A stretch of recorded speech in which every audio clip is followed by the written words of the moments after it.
अस्सलाम नाज़रीन, programme vision पर राजा आतिफ जुल्फ़िकार के साथ आपकी खिदमत में हाज़िर हूँ। इमरान खान ने जब से अली अमीन गंडापुर को सूबा खैबर पख्तूनख्वा के लिए अपनी पार्टी की तरफ से वज़ीर आला नामज़द किया है, तब से दूसरी तरफ तो जो हंगामा है सो है, लेकिन पाकिस्तान तहरीक इंसाफ के अंदर भी आवाज़ें उठना शुरू हो गई हैं और अब बात चपेड़ों, घोंसों और लड़ाई झगड़े तक पहुंच गई है। एक दूसरे को बदकिरदार, करप्ट, शराबी कहा गया है। एक खुफिया इजलास की स्टोरी आपके साथ शेयर करनी है और उसके अलावा कुछ अहम तरीन ख़बरें और भी शेयर करेंगे और आपको ये भी बताएंगे कि अली अमीन गंडापुर की तकर्री के बाद अब आगे होने क्या जा रहा है। मगर इससे पहले कि अपने प्रोग्राम को आगे बढ़ाएं, आपसे गुजारिश है कि अगर अभी तक आपने हमारा चैनल सब्सक्राइब नहीं किया तो प्लीज़ कर लीजिए। साथ ही बेल आइकॉन भी दबा दीजिए ताकि जो ही हमारा कोई नया प्रोग्राम अपलोड होता है तो उसका नोटिफिकेशन फौरी तौर पर आपको मौसूल हो सके। प्रोग्राम का बाकायदा आगाज़ करते हैं जी। पाकिस्तान तहरीक इंसाफ के सदर अपने चौधरी परवेज़ इलाही साहब गुजरात वाले, उनके हवाले से चौधरी परवेज़ इलाही के लिए एक अच्छी खबर ये है कि उनकी जो है वो लाहौर हाई कोर्ट ने ज़मानत मंजूर कर ली है एक मुकदमे के अंदर 1 लाख रुपए के मुचलके पर। और ये वो मुकदमा है जो उनके बड़े वो जानू जिगर किस्म के एक सरकारी मुलाजिम थे मोहम्मद खान भट्टी, जिनको उन्होंने नीचे से उठाया और ग्रेड 22 तक ले गए थे। मोहम्मद खान भट्टी की जो तकर्री है उसको गैर कानूनी तकर्री करार देते हुए इनके खिलाफ एक मुकदमा दर्ज किया गया था, जिसमें वो गिरफ़्तार हैं और उसमें अब उनकी ज़मानत मंजूर होगी 1 लाख रुपए के मुचलके पर। लेकिन अभी चौधरी परवेज़ इलाही की मंजिल बड़ी दूर है, अभी वो रिहा नहीं हो सकते क्योंकि अभी उनके खिलाफ और भी मुकदमात हैं। तो जब उसके बाद सब में ज़मानत होगी तो तभी बंदा रिहा हो सकता है, नहीं जी उससे पहले तो नहीं हो सकता। दूसरी बात यह है कि जनाब डिप्टी कमिश्नर इस्लामाबाद की जान नहीं छूट रही। डिप्टी कमिश्नर इस्लामाबाद ने जो मेंटेनेंस ऑफ पब्लिक ऑर्डिनेंस होता है MPO जिसको कहते हैं, उसके तहत डिप्टी कमिश्नर बतौर डिस्ट्रिक्ट मजिस्ट्रेट अपने इख्तियारात को प्रैक्टिस करता है और किसी भी शख्स को पुलिस की रिपोर्ट के ऊपर या एजेंसियों की रिपोर्ट के ऊपर 1 महीने के लिए, 2 महीने के लिए, 3 महीने के लिए नज़रबंद कर सकता है। तो जो शहरियार अफरीदी को उन्होंने नज़रबंद किया था उस पर जो है वो गुस्सा कर गए थे इस्लामाबाद हाई कोर्ट के जज जस्टिस बाबर सत्तार साहब, और उन्होंने उनको तौहीन अदालत का नोटिस जारी कर दिया था, उनके इख्तियारात भी सलब कर लिए थे। बाद में डिवीज़न बेंच ने चूँकि इलेक्शन आ गए थे तो अमन अमा को मेंटेन करना था, तो इलेक्शन तक के लिए उनके वो इख्तियारात बहाल किए थे डिप्टी कमिश्नर के जो इस्लामाबाद हाई कोर्ट की तरफ से सलब किए गए थे। तो अब आज उसकी भी समाअत हुई है उस केस के अंदर, और उस केस के अंदर एक ऐसा मामला हुआ जिससे अंदाज़ा हुआ कि भाईजान ये डिप्टी कमिश्नर साहब की जान जो है वो इस केस से इस तरह आसानी से छूटने वाली नहीं है। बल्कि आसानी से क्या छूटने वाली नहीं है, बल्कि लगता है कि ये किसी रगड़े में आने वाले हैं, कानूनी रगड़े में, बड़े में। क्योंकि आज जब वहाँ पे उस मुकदमे की समाअत हो रही थी तो जो डिप्टी कमिश्नर साहब के वकील थे उन्होंने अदालत को बताया कि जी 22 फरवरी को डिप्टी कमिश्नर साहब ने 10 रोज़ के लिए उम्रे पर जाना है, तो अगर इसकी समाअत जो है वो 10 रोज़ के बाद के लिए रख लें। जिस पर जज साहब ने एक बात कही जिससे सारे हैरान रह गए और ख़तरे की घंटियाँ बज गईं, और वो जज साहब ने कहा ये कि जनाब हम 22 फरवरी से पहले पहले इस केस का फ़ैसला कर देंगे। तो ये डिप्टी कमिश्नर साहब के लिए कोई अच्छी खबर नहीं है जो इस्लामाबाद वाले हैं। इसके अलावा एक ख़बर है जनाब FIA से। FIA का शोबा है काउंटर टेररिज्म डिपार्टमेंट जो इनका है, उन्होंने जो इमरान खान साहब हैं तहरीक इंसाफ के बानी, उनकी जो बड़ी बहन है, बड़ी हैं या छोटी हैं लेकिन उनकी बहन है अलीमा खान साहिबा, उनको 16 फरवरी को तलब कर लिया है दिन 11 बजे। अब ये क्या मामला है, अलीमा खान वहाँ पे जाएंगी तो पता चलेगा। इससे पहले जो साइबर क्राइम विंग में इनको तलब किया गया था उसमें अलीमा खान साहिबा नहीं गई थी, और वहाँ पर भी उनके खिलाफ किसी भी वक्त एक तरफा कार्रवाई की खबर आ सकती है।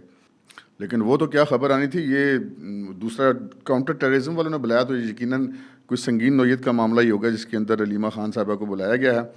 इससे अगली खबर की तरफ बढ़ते हैं जनाब। इस्लामाबाद से जो 3 अरकान कौमी असम्बली थे, अंजुम अकील ख़ान और खुर्रम शहजाद नवाज़ और डॉक्टर तारिक फजल चौधरी, ये हमने सुना था कि इनकी जो है नोटिफिकेशन जारी करने के लिए किसे रोका था शायद अदालत ने, लेकिन बाद में पता चला कि इन तीनों की कामयाबी का notification election commission of Pakistan पहले ही जारी कर चुका है।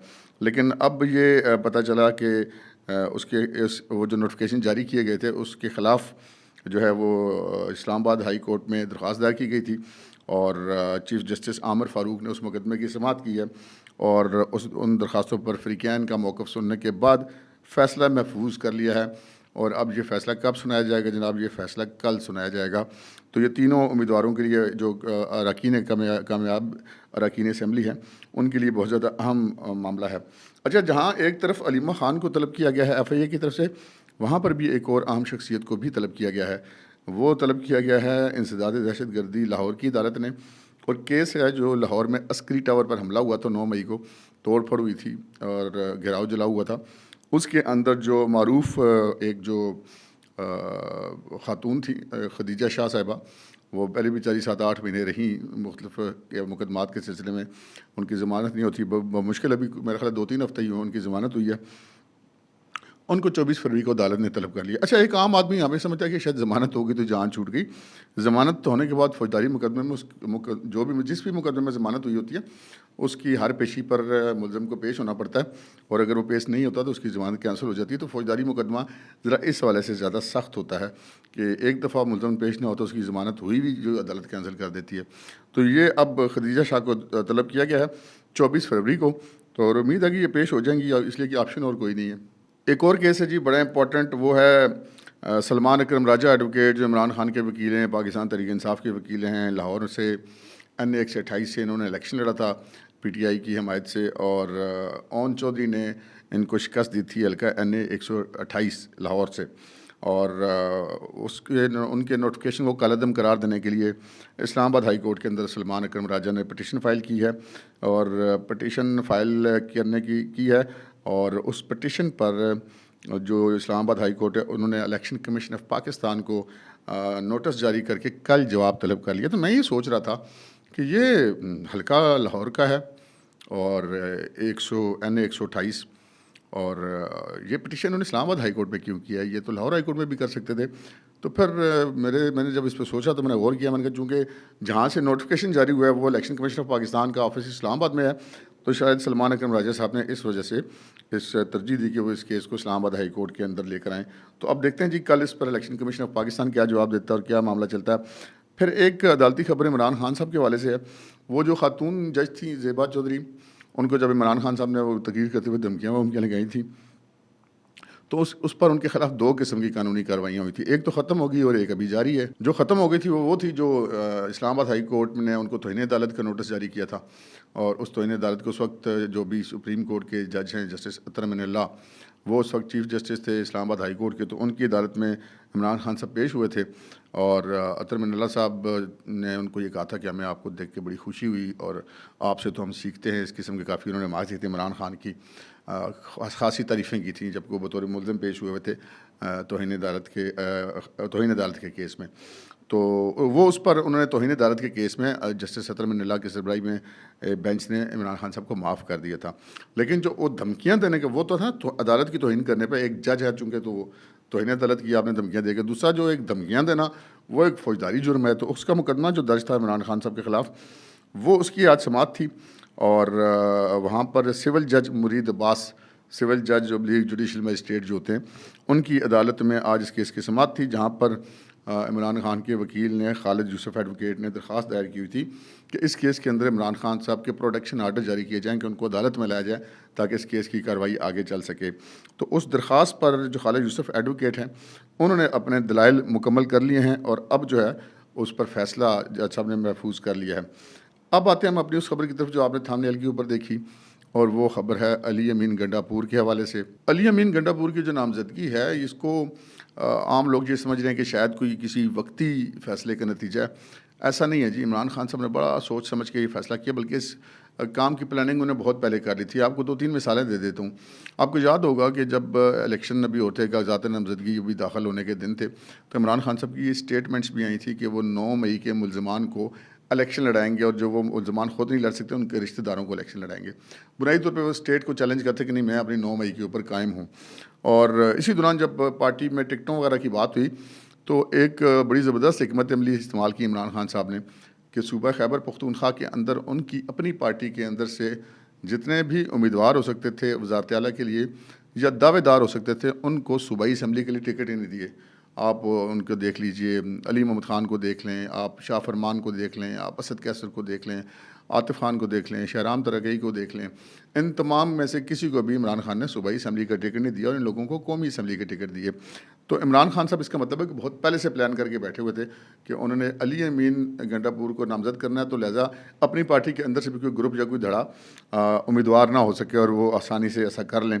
और जब उन्होंने अनाउंस करवा दिया अपने वकला के थ्रू, क्योंकि ख़ुद तो अब प्रेस कॉन्फ्रेंस कर नहीं सकते, तो उसके बाद से एक तूफ़ान आया हुआ है, क्योंकि अली अमीन गंडापुर जो हैं वो एक बड़ी अजीब व गरीब किस्म की शख्सियत है। मैंने कल के प्रोग्राम में आपसे जिक्र किया था उनके काफ़ी सारे कारनामे, मसलन मरीम नवाज शरीफ के बारे में बड़ी वाहियात किस्म की ज़बान उन्होंने इस्तेमाल की थी गिलगित वाले एक जलसे में इलेक्शन के दौरान, और फिर आज़ाद कश्मीर के अंदर फायरिंग करना उनका, फिर chief election commissioner Azad Kashmir का उनको आज़ाद कश्मीर की हदूद छोड़ने का हुक्म देना, और उसके बाद इमरान खान का बतौर वज़ीर-ए-आज़म उनको दोबारा अपने साथ अगले दिन ले जाना और इलेक्शन कमीशन की अहकामात को हवा में उड़ा देना। वज़ीर-ए-आज़म साहब पाकिस्तान के खुद ऐसा करे और अपने साथ ले जाकर इनको तकरीर भी इन्होंने करवाई। और फिर इसी तरह बल्दियाती इलेक्शन में गलबन जो पिछले दौरे हुकूमत में हुए थे, पिछले से पिछले दौरे हुकूमत में, उसमें डब्बे शब्बे भी उठा के भागे। फिर जो सबसे ज़्यादा शोहरत मिली अली अमीन गंडापुर को, वो शहद की बोतल, जब इनसे एक मुबैना तौर पे इस्लामाबाद पुलिस ने शराब की बोतल बरामद कर ली थी बनी गाला जाते हुए रास्ते में लॉकडाउन के दिनों में, तो ये वहाँ से भाग निकले थे। वो वीडियोज़ अब भी उनकी सोशल मीडिया पे मौजूद हैं, जिसमें ये सड़क पे दौड़ लगाते हुए जा रहे हैं और पुलिस वाले वो बोतल दिखा रहे हैं। और बाद में उन्होंने कहा कि जी ये शहद की बोतल थी, और बाद में उसी किस्म की शहद की खाली बोतलों के साथ इनकी तस्वीरें भी आती रहीं काफ़ी सारी। तो ये एक करैक्टर इस तरह के हैं। और फिर अपनी पार्टी के अंदर भी लोगों को धमकाना, वो ये एक रूटीन है उनकी।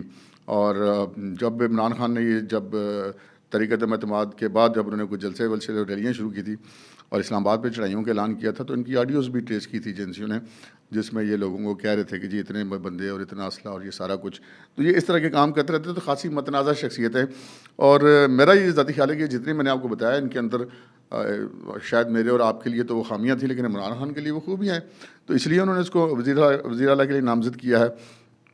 लेकिन ये मामला ठप नहीं हुआ जी, ये मामला बढ़ गया है, काफ़ी आगे, क्योंकि अपनी पार्टी के अंदर तमाम तर रास्ते क्लियर करने के बावजूद बहुत ज़्यादा फूट पड़ गई है। एक तो जो पार्टी के आप मतलब आप उनको इमरान खान ने जिनके हाथ में क़यादत दी हुई है, बैरिस्टर गौहर, और जो पार्टी के तर्जुमान हैं रऊफ़ हसन, उनके बारे में ये मालूम हुआ है कि वो भी इमरान खान साहब की इस राय से मुत्तफ़िक नहीं हैं।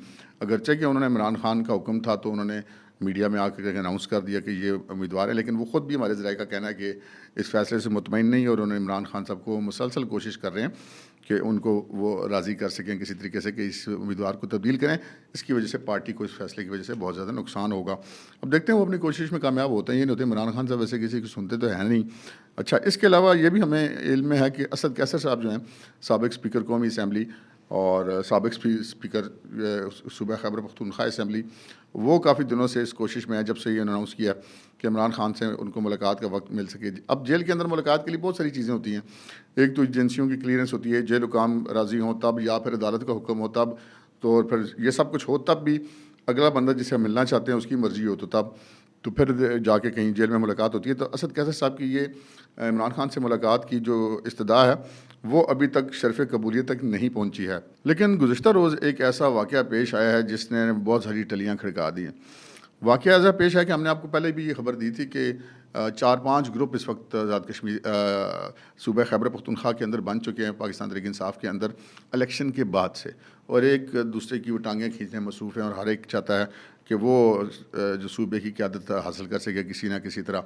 लेकिन ये मामलात इतनी आसानी से हल नहीं होते। लीडरशिप उनके अंदर है और बाहर वो फिर आज़ाद हैं, जो मर्ज़ी करें। इसी तरह का फिर वाक़या हुआ गुज़िश्ता रोज़ पेशावर के अंदर, और वहाँ पे ये पता चला कि जी पाकिस्तान तहरीक इंसाफ का कोई एक इजलास था जिसमें असद कैसर भी शरीक थे और अली अमीन गंडापुर भी शरीक थे।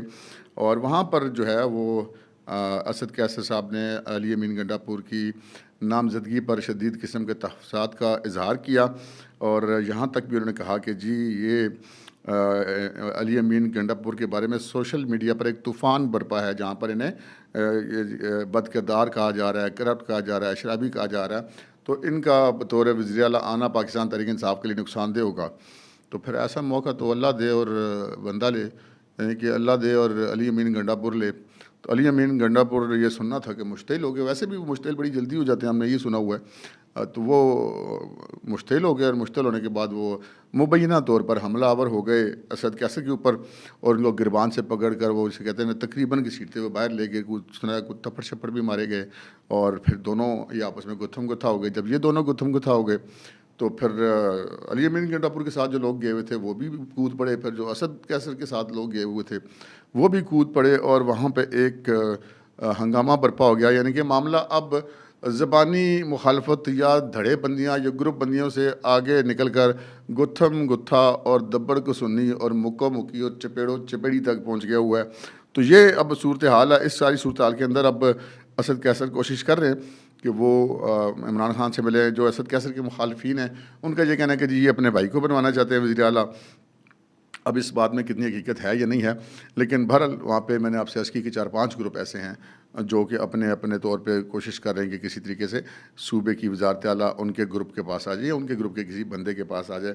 देखें क्या होता है जी अगले व्लॉग के अंदर इंशाल्लाह आपको हम जो पाकिस्तान के कौमी मंजरनामे में सियासी जोड़ तोड़ हो रहा है, नवाज शरीफ साहब क्या कर रहे हैं, मौलाना साहब अलग बरहम बैठे हुए हैं, हुकूमत साजी पर भी बातचीत चली, इन सब चीज़ों पर एक्सक्लूसिव खबरें आपके साथ शेयर करेंगे इंशाल्लाह। अब तक के लिए इतना ही, इजाज़त दीजिए। अल्लाह हाफ़िज़।